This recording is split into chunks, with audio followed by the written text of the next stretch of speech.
Haleluya, haleluya. Asante Bwana wetu na Mungu wetu mtakatifu wa takatifu, Mungu wa Israeli. Tunasema asante kwa neema yako na upendo wako. Kwa siku nyingine tena umetujalia neema na kibali ili tupate kujifunza neno lako, Bwana.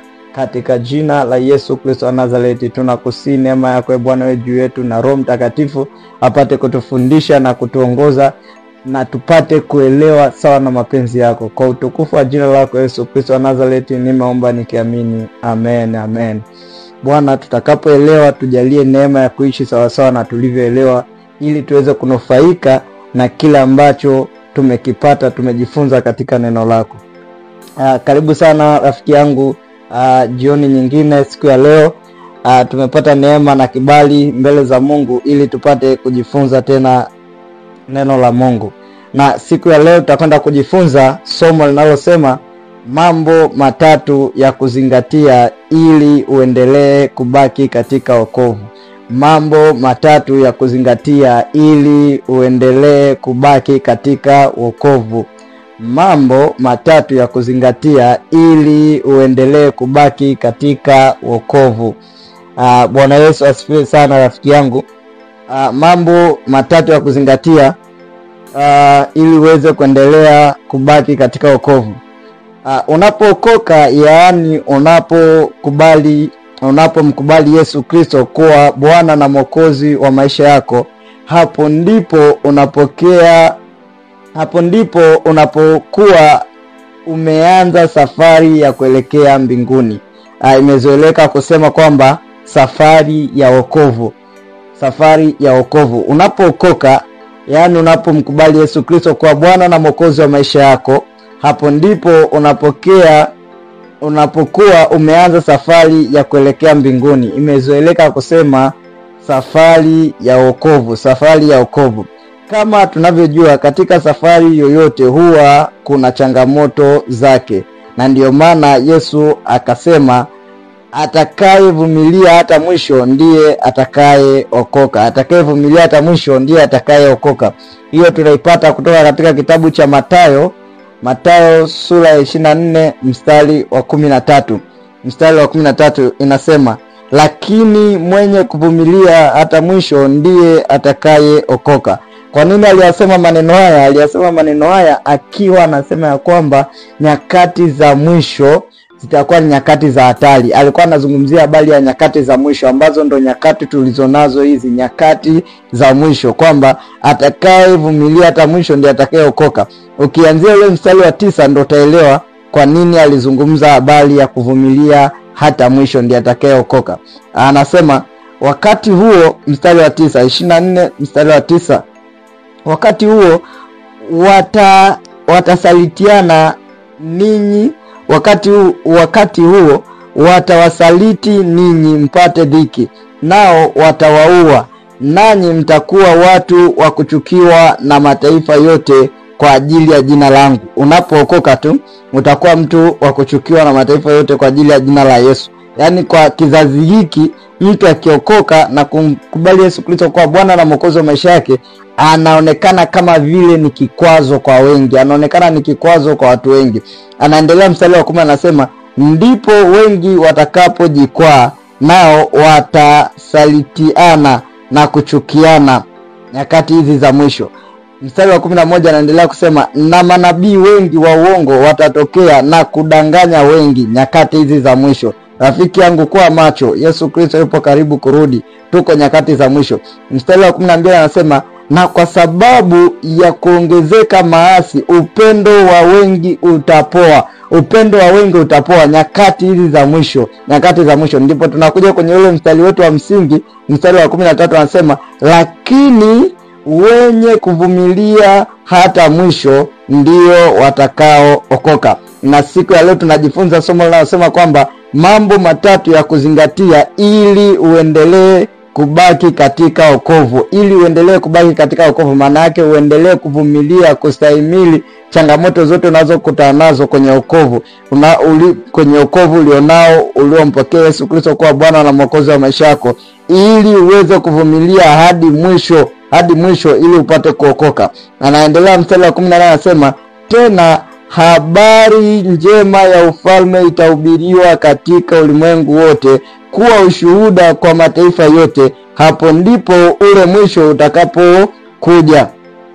Habari njema, anasema tena habari njema ya ufalme wa mbinguni. Rafiki yangu, wewe mwenyewe ni shahidi. Sasa hivi habari za Yesu Kristo zinahubiriwa kila mahali, mtandaoni zinahubiriwa kila mahali. Ukienda sokoni, ukienda vijijini, mitaani, watu wanahubiri. Yaani watu wamekuwa kama machizi hivi, wanahubiri kila mahali, kila kona, kila eneo, kila mahali. Ukiingia sijui kwenye mtandao gani unakutana na mahubiri, ukienda huku kwenye redio mahubiri.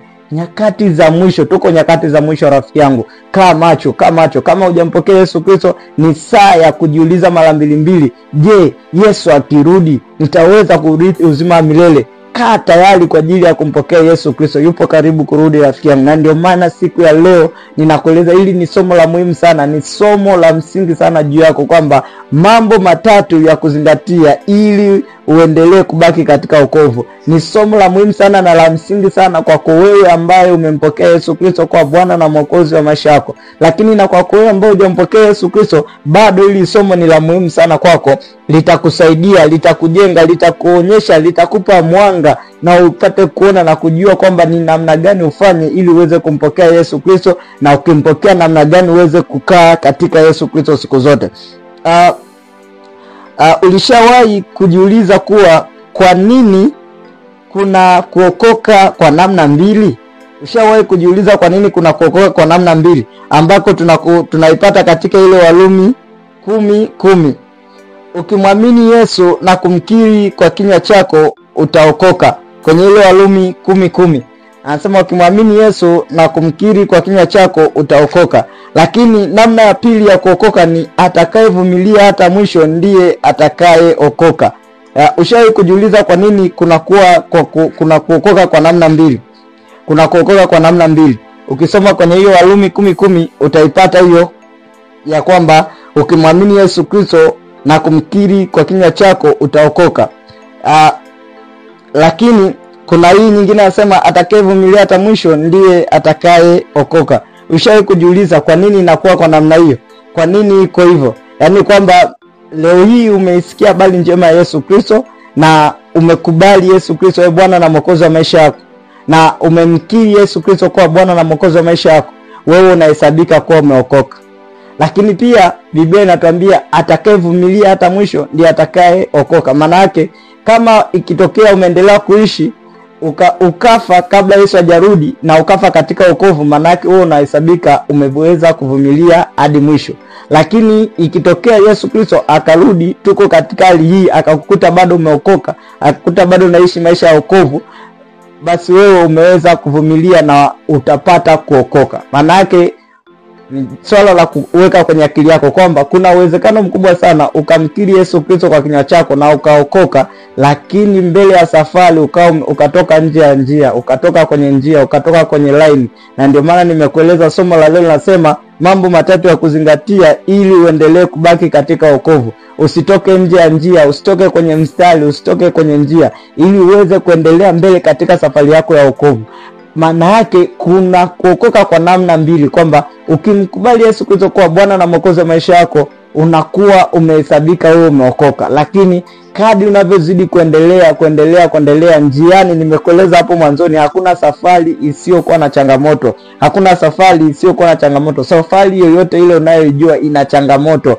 Awe mtu hajaokoka au ameokoka, katika kuishi kwake kote anakutana na changamoto. Hakuna mtu asiyekutana na changamoto, awe ameokoka au hajaokoka. Kila mtu anakutana na changamoto. Ila sasa zinatofautiana ni aina gani ya changamoto unakutana nazo. Swala la kwamba kuna kuokoka kwa namna mbili kusikupe shida kwa namna hii, kwamba hicho kisikusumbue, kwani mtu akijiandikisha chuo fulani, hii inakupa uelewa wa kawaida kwamba mtu anapojiandikisha kwenye chuo fulani kusoma kozi fulani ya elimu fulani, huwa anatambulika kwa jina la hiyo kozi. Mfano engineer, dokta, mwalimu na kozi zingine zote. Anatambulika kwa jina hilo. Ila atakayesoma hadi mwisho ndiye atakaye kuwa engineer, ndiye atakaye kuwa dokta, ndiye atakaye kuwa mwalimu, ndiye atakaye kuwa nesi. Kumbuka hata ukisoma, hata ukiwa unasoma utaitwa mwalimu, utaitwa dokta, utaitwa engineer.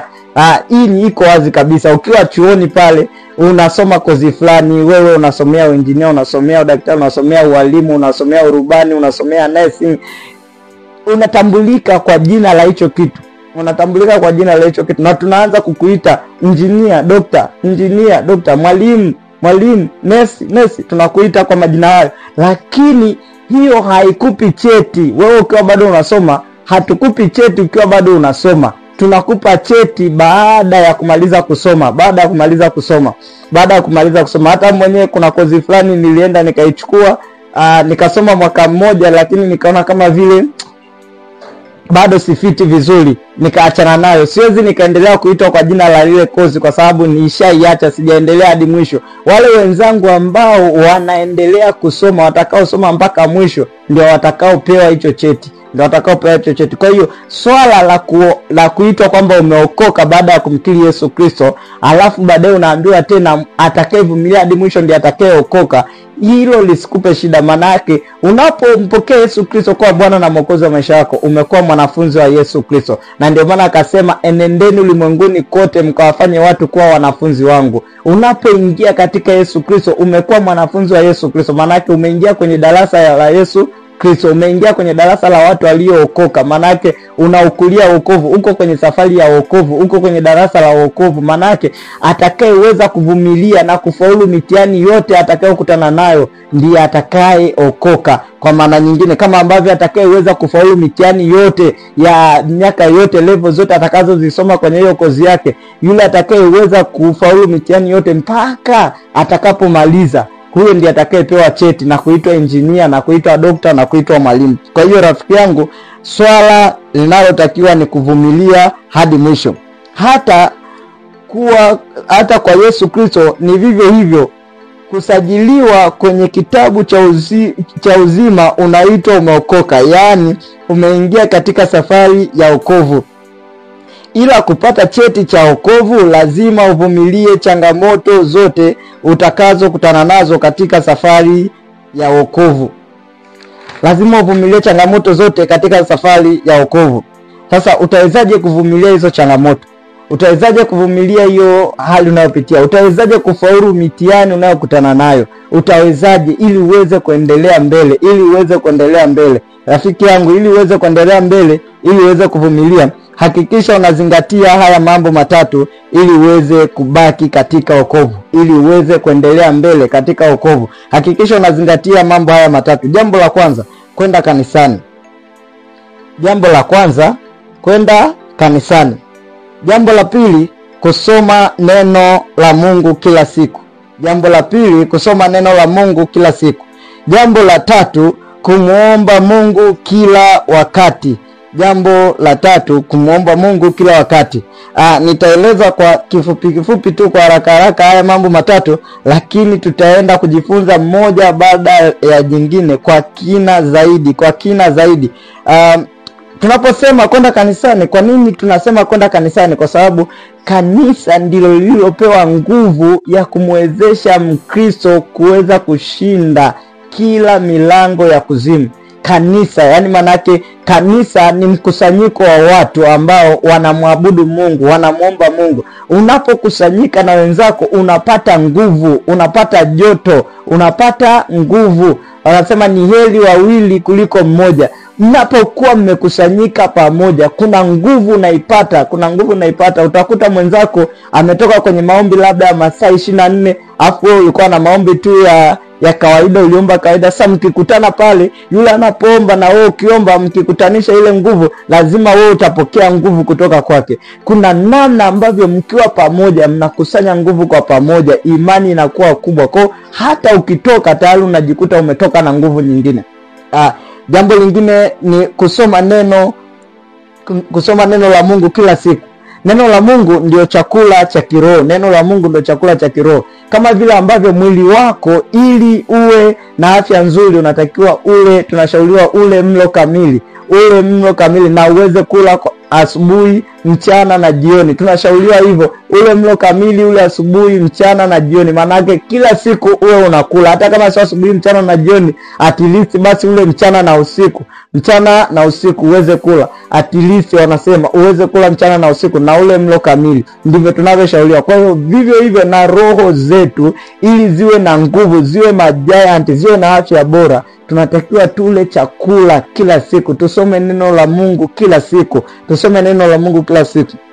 Jambo lingine ni kwamba kumuomba Mungu kila wakati, kumuomba Mungu kila wakati. Tunaambiwa kesheni mkiomba msije mkaingia majaribuni, kesheni mkiomba msije mkaingia majaribuni. Rafiki yangu, kumuomba Mungu kila wakati haimaanishi uache shughuli zako, sijui ufanye nini ukakae sasa wewe muda wote ukae ni kwamba. Hapana, Biblia inatuelekeza hivyo kwamba kumuomba Mungu kila wakati maana yake ukiwa unaomba unaweka connection wewe na Mungu, unajiconnect na Mungu. Maana yake unaweza kuwa unatembea unaomba, unaweza kuwa unafanya kazi yako unaomba, unaweza kuwa unafanya chochote kile unaomba, unaendesha gari unaomba. Yaani kujiconnect na Mungu, kujiconnect muda wote. Hakikisha usikae muda mrefu sana kabla hujawasiliana na Mungu, hujawasiliana na Mungu. Kujiconnect na Mungu, kujiconnect, kuomba, kujiconnect na Mungu. Yaani kadri unavyozidi kuomba ndivyo unavyojiepusha kuto kuingia kwenye majaribu. Anasema kesheni mkiomba msije mkaingia majaribuni. Maana yake unapokuwa ukiomba, maana yake unaufunga mlango wa ibilisi kuleta jaribu lolote, kwa sababu ukiomba unawasiliana na Mungu, na kama unawasiliana na Mungu manake kuna connection kati ya Mungu na wewe. Kama vile ambavyo ukiwa unaongea na simu na mtu mwingine, kuna ukipiga mtu mwingine anakuambia simu unayopiga inatumika, simu unayopiga inatumika. Au mwingine ukipiga tu simu inakata tu yenyewe, hata iiti wala ifanyaje inakata. Ndivyo na mtu anavyokaa kwenye maombi anavyokuwa. Ukiwa mtu akukaa kwenye maombi, shetani kila akitaka kuja kujaribu, anakutana simu yako tu inaita, inawasiliana na Mungu, anaambia simu unayopiga inatumika, simu unayopiga iko busy. Ukikaa kidogo, hata wakati mwingine akijaribu kupiga inakata tu simu yake inakata. Maana yake hakuna mlango wote ule ambao unaruhusu kwa ajili ya shetani kukujaribu. Ndio maana tunaambiwa kesheni mkiomba msije mkaingia majaribuni. Lakini siku ya leo nataka tukagusie kwa kina sana kwa habari ya kwenda kanisani. Nataka tugusie kidogo hapo kwa habari ya kwenda kanisani. Siku nyingine tutajifunza kwa habari ya kusoma neno, na siku nyingine tutajifunza kwa habari ya kuomba. Natamani rafiki yangu upate kunielewa.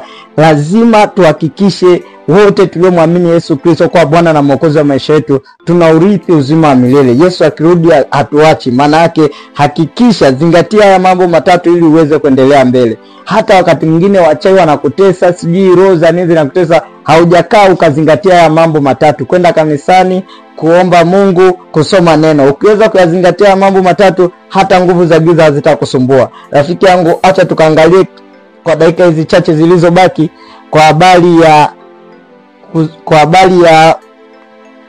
kwenda kanisani, kwa habari ya kwenda kanisani. Kwa nini twende kanisani? Kwa nini kwenda kanisani? Ukisoma katika kitabu cha Waebrania 10 na ule mstari wa 25.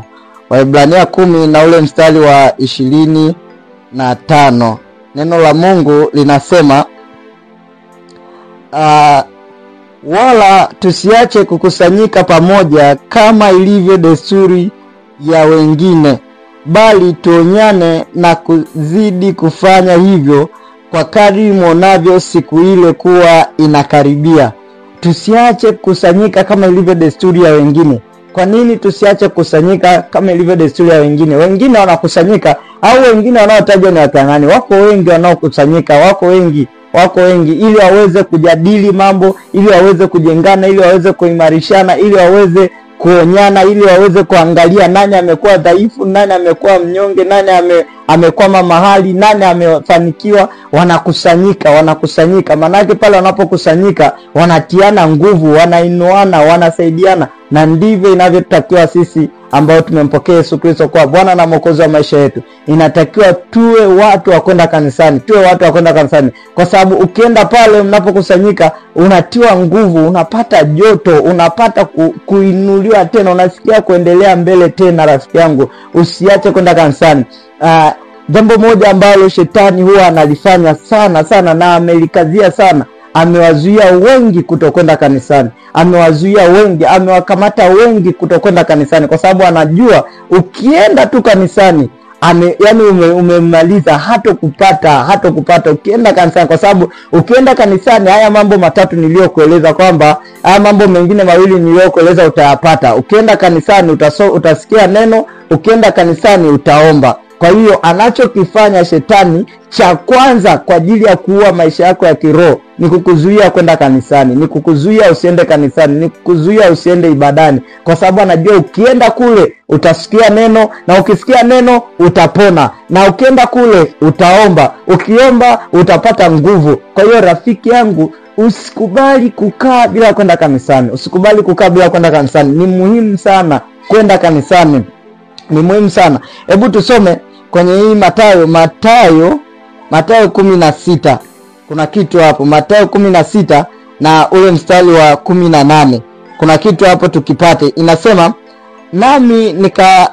nami nakuambia wewe ndiwe Petro, na juu ya mwamba huu nitalijenga kanisa langu, wala milango ya kuzimu haitalishinda. Nitalijenga kanisa langu, wala milango ya kuzimu haitalishinda. Maana yake kanisa limepewa mamlaka ambayo malango ya kuzimu hayawezi kulishinda. Milango ya kuzimu haiwezi kulishinda. Kwa hiyo ukiwa mtu wa kanisani, shetani hawezi akakudhuru, hawezi akakuharibu, hawezi akaua maisha yako ya kiroho. Na ndio maana kama unaangalia vita yote duniani kwa habari ya Wakristo, ni habari ya kuua ibada za Wakristo, ni habari ya kuua kanisa. Vita yoyote inayogombaniwa kwa habari ya Wakristo ni kuua ibada, ni kuua kanisa. Na ndio maana unaangalia vitu vingi vinaanzishwa vya anasa, vya tamaa mbaya, kwa ajili ya kuua ibada, ili ibada zionekane hazina maana, ili ukienda kanisani uone kama vile tu watu wa mtaani, watu kwenye madisco, kwenye masherehe, ndivyo wanavyofanya na kanisani. Yani kuna vitu vingi shetani anaviingiza kanisani kwa lengo la kuliua kanisa. Lakini bahati mbaya ni kwamba amesahau kwamba malango ya kuzimu hayataliweza kanisa. Kuna baadhi ya watu wanaweza wakaharibika, wanaweza wakaangamizwa. Kuna baadhi ya makanisa yanaweza yakafa, yakadhoofika, yakawa hayana nguvu, lakini kanisa ambalo Yesu Kristo alilianzisha haliwezi likafa. Na kanisa ndio ujue ndio linalomzuia mpinga Kristo kutenda kazi. Paka kanisa litakapoondolewa ndipo mpinga Kristo ataweza kupata nguvu ya kutenda kazi, kwa sababu Yesu Kristo ameshalipa mamlaka kanisa kwamba hakuna malango ya kuzimu atakayeliweza. Na mpinga Kristo chanzo chake ni kuzimu, kwa ibilisi, shetani. Kwa hiyo hawezi akafanya kazi kama kanisa halijaondolewa. Lazima kanisa kwanza liondolewe, ndipo na yeye apate nguvu ya kutenda kazi. Kwa hiyo rafiki yangu, usikubali kutokwenda kanisani. Usikubali kutokwenda kanisani. Tafuta kanisa ambalo una uhakika wanamwabudu Mungu wa kweli. Una uhakika ya kwamba hapa nikienda watanifikisha ninapotaka kwenda. Nenda mahali hapo kaabudu. Usiabudu tu kwa kuangalia mwitikio wa watu. Usiende tu mahali kwa kuangalia wengi wanaenda. Nenda mahali ambapo moyo wako unakuambia kabisa, ukiwa mahali hapa watakufikisha unakotaka kwenda. Usiache kwenda kanisani eti kwa sababu unaona kuna mambo mengine yanafanyika kanisani au yaelewi. Usiache kwenda kanisani. Ukienda kanisani unapata nguvu ya kuweza kumshinda shetani. Hebu tusome Waefeso sura ya 1, tupate hapo kitu kingine kwa habari ya kanisa. Waefeso sura ya 1 mstari wa 22 na 23. Waefeso sura ya 1 mstari wa 22 na 23, neno la Mungu linasema, akavitia vitu vyote chini ya miguu yake, akamweka awe kichwa juu ya vitu vyote kwa ajili ya kanisa ambalo ndilo mwili wake, ukamilifu wake, anayekamilika kwa vyote katika vyote. Hebu tumalizie pia na Efeso sura ya 2 mstari wa 20 hadi 23. Efeso sura ya 2 mstari wa 20 hadi 23. Neno la Mungu linasema, mmejengwa juu ya msingi wa mitume na manabii, naye Kristo Yesu mwenyewe ni jiwe kuu la pembeni. Katika yeye jengo lote linaungamanishwa vema na kukua hata liwe hekalu takatifu katika Bwana, Katika yeye ninyi mmejengwa pamoja kuwa maskani ya Mungu katika Roho. Bwana Yesu asifiwe sana rafiki yangu.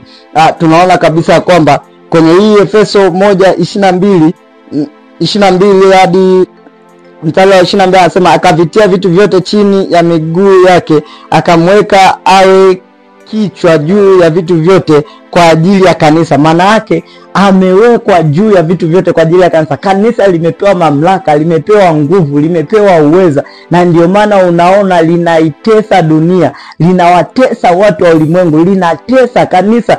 Kati ya vitu vinavyolitesa dunia ni kanisa. Maana yake wametafuta kila mbinu na kila njia ya kulifuta kanisa, inashindikana. Huko Uingereza jina kanisa wameliondoa, wamebakisha taasisi. Majengo ambayo yaliokuwa yakitumika kwa ajili ya ibada wanayaita taasisi.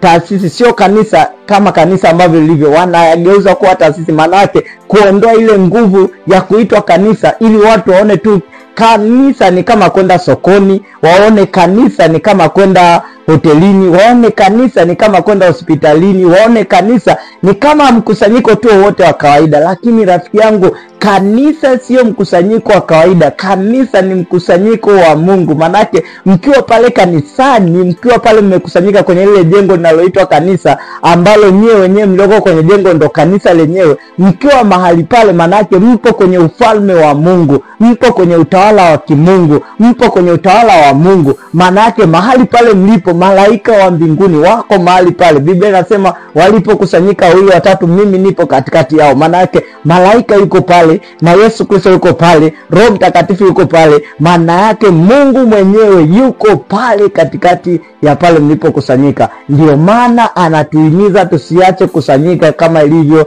kawaida yetu. Rafiki yangu, unataka kwenda mbinguni, unataka kuurithi uzima wa milele, nenda kanisani. Usiache kwenda kanisani, nenda kanisani. Usikubali hiyo roho inayokuzuia kutokwenda kanisani kwa sababu ya changamoto mbalimbali, kwa sababu ya majukumu, kwa sababu ya kitu chochote kile. Usikubali rafiki yangu, hiyo roho haikutakii mema, hayo mawazo hayakutakii mema, huyo rafiki hakutakii mema. Nenda kanisani, usiache kwenda kanisani. Moja ya kitu nimekueleza shetani anakifanya ni kuua hamu ya watu kwenda kanisani. Ameua hamu ya watu wasiende kanisani, hataki watu waende kanisani. Rafiki yangu, usikubali kutokwenda kanisani, usikubali kutokwenda kanisani. Bado kitambo kidogo Yesu Kristo anarudi. Vumilia, endelea mbele, usirudi nyuma, endelea mbele. Nenda kanisani, endelea, usiache kwenda kanisani, nenda kanisani. Kumbuka, zingatia nimekueleza, ili uweze kuendelea mbele, zingatia mambo matatu: kwenda kanisani, kusoma neno la Mungu na kumuomba Mungu. Kwenda kanisani, kusoma neno la Mungu na kumuomba Mungu. Kumbuka, safari ya wokovu ulianza tangu pale ulipomkiri Yesu Kristo kwa Bwana na Mwokozi wa maisha yako. Unaitwa mtu uliyeokoka kwa sababu umeingia kwenye idadi ya watu waliomkubali Yesu Kristo kwa Bwana na Mwokozi wa maisha yake. Umeingia kwenye idadi ya wanafunzi wa Yesu Kristo. Manake uko kwenye darasa la Yesu Kristo, na Yesu Kristo akirudi tutaweza kuurithi uzima wa milele pamoja, kama utaweza kuvumilia hadi mwisho. Kama nitaweza kuvumilia hadi mwisho, ndipo nitakapookoka, ndipo nitapewa cheti cha wokovu kwamba umefudu maisha ya utakatifu duniani. Sasa chukua cheti, nenda mbinguni. Rafiki yangu, mpendwa mwenzangu, labda huenda wewe haujampokea Yesu Kristo kwa Bwana na Mwokozi wa maisha yako. Usihofu, usiogope. Nafasi ipo, neema ipo ya kumpokea Yesu Kristo. Wewe unayemhitaji Yesu Kristo kwa Bwana na Mwokozi wa maisha yako, naomba nifuatishe maombi haya. Sema: Bwana Yesu, ninakuja mbele zako. Ninaomba Yesu unisamehe dhambi zangu zote. Yesu, ninakuomba ufute jina langu kwenye kitabu cha hukumu na uliandike jina langu kwenye kitabu cha uzima. Kuanzia leo ninakubali wewe Yesu kuwa wewe ni Bwana na Mwokozi wa maisha yangu. Yesu, ninakuomba unifanye kwa mwanao, nifanye kwa mwanao, niwe mwanafunzi wako. Asante Yesu kwa kuniokoa. Asante Yesu kwa kunisamehe. Asante Yesu kwa kuniponya. Amen, amen. Amen, amen. Ubarikiwe sana rafiki yangu wewe unifuatisha mambo haya. Amini ya kuwa Yesu Kristo ni Bwana na Mwokozi wa maisha yako. Lakini wakati huu nataka nipate kuomba neema ya Mungu juu yako ya kukuwezesha kuwa na hamu ya kwenda ibadani. Neema itakao kusukuma kwenda ibadani, neema itakao kusukuma kwenda kanisani. Baba, katika jina la Yesu Kristo wa Nazareti, ninaomba juu ya huyo mama, juu ya huyo baba, juu ya huyo kijana, juu ya huyo binti, juu ya huyo mtoto. Bwana, kaachilie neema ya kuwa na hamu na shauku ya kwenda ibadani, neema ya kuwa na hamu na shauku ya kwenda kanisani. Tuko nyakati za mwisho Yesu Kristo, bado kitambo kidogo unarudi. Watu wengi wamekata tamaa, watu wengi wamechoka, hawasikii kuendelea, hawasikii kwenda ibadani, hawasikii kwenda kanisani. Wanaona kama maisha ni kawaida, wanaona kama maisha ni normal, kama kawaida tu ilivyozoeleka. Bwana wangu na Mungu wangu, amsha roho zao, amsha roho zao zipate kupata hamu na shauku tena ya kwenda ibadani, zipate hamu na shauku ya kwenda kanisani. Hata huyu aliyeokoka siku ya leo Bwana, ninaomba neema juu yake ya kupata hamu na shauku ya kwenda kanisani, katika jina la Yesu Kristo wa Nazareti, kwa damu ya Yesu, kwa jina la Yesu. Bwana wangu na Mungu wangu, ninakushukuru wewe Bwana kwa kuwa ni mwema na mwaminifu, na utatenda yote sasa na mapenzi yako. Kwa utukufu wa jina la Yesu Kristo ni mambo yote nikiamini sawa sana mapenzi yako. Amen. Amen.